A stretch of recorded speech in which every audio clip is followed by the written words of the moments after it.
મિત્રો, જીવનની અંદર જે કંઈ આપણે કર્મ કરીએ છીએ ને, એ કર્મ આપણને ક્યારેય છોડતું નથી. અને એની જ સાથે જોડાયેલી એક વાત, સત્ય ઘટના આજે હું આપને કહેવા જઈ રહ્યો છું. એ અમદાવાદ શહેર અને અમદાવાદ શહેરની એ સવાર. એ સમયના એક ખૂબ કર્મનિષ્ઠ, સત્યવાન એવા એક ન્યાયાધીશ. સવારની આ જૂનવાણી સમયની વાત છે. એ સવારનો સમય અને એ જજ સાહેબ સાબરમતી નદીના કિનારા ઉપર દોડવા માટે નીકળેલા, જેને આપણે ગામઠી ભાષામાં કહીએ મસળકાનો સમય, થોડું મોં સૂજનું થયેલું. અને એ જ્યારે ન્યાયાધીશ ત્યાં દોડતા દોડતા નીકળે છે, એ જ સમયે એક ઘટના એમની આંખની સામે બને છે. અને એ ઘટના હતી એક વ્યક્તિનું ખૂન. એક કદાવર માણસ એક વ્યક્તિની પાછળ મોટો સરો લઈ અને પડ્યો. આ દ્રશ્ય એ જજ સાહેબ, એ ન્યાયાધીશ પોતાની નજર જોવે છે. અને એ સરા વડે એ વ્યક્તિને ત્યાં મારી નાખવામાં આવે છે.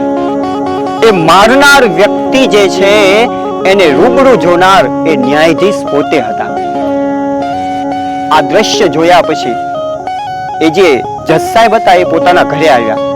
ઘરે આવ્યા પછી એમણે આ વાત કોઈને ન કહી. સમય વીતતો ગયો અને આ જે ખૂન થયું હતું એના માટે થઈ અને તપાસ સમિતિ નિમાણી.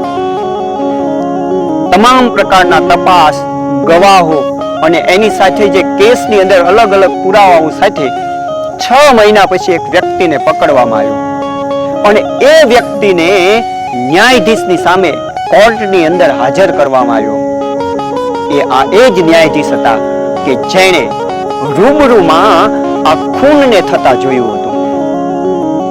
જેવો એક વ્યક્તિને કઠાડામાં ઊભો રાખ્યો, ન્યાયાધીશે તેના ચહેરા સામે જોયું અને ન્યાયાધીશને તરત ખબર પડી ગઈ કે આ ખૂન કરવા વાળો વ્યક્તિ આ નથી.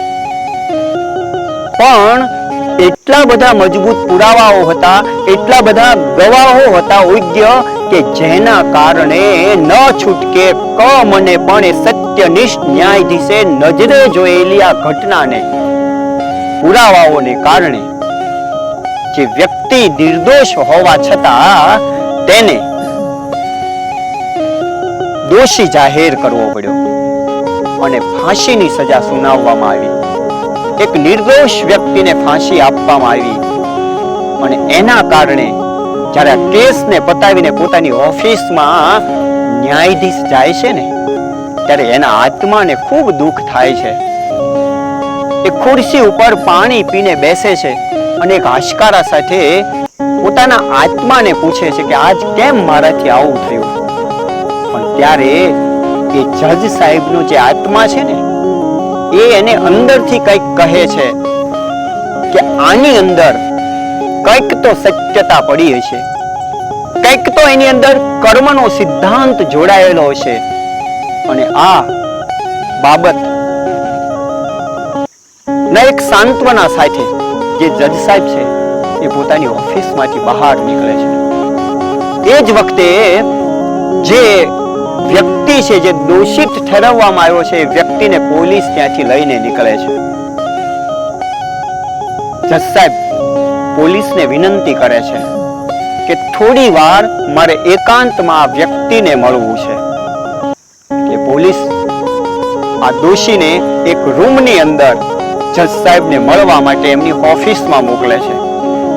અને જજ સાહેબની સામે જે આ વ્યક્તિ છે ને, એ વ્યક્તિ રડે છે કે જજ સાહેબ, હું નિર્દોષ છું, મેં આ ખૂન નથી કર્યું, અને છતાં પણ મને છે ને આના માટે દોષિત ઠેરવવામાં આવ્યો છે.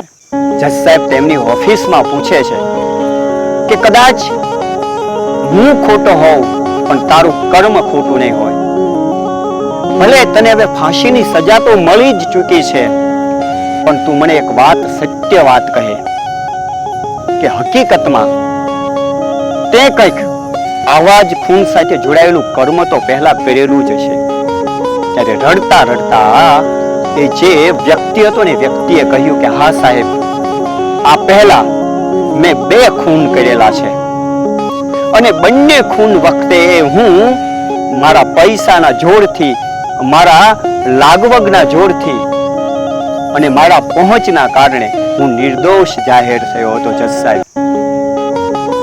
પરંતુ આ વખતે હું નિર્દોષ હોવા છતાં દોષી જાહેર થયો છે. અને ત્યારે એક કર્મનિષ્ઠ, એક સત્યવાન જે જજ સાહેબ હતા ને કહે છે કે દોસ્ત, આ તારા કર્મનું ફળ છે.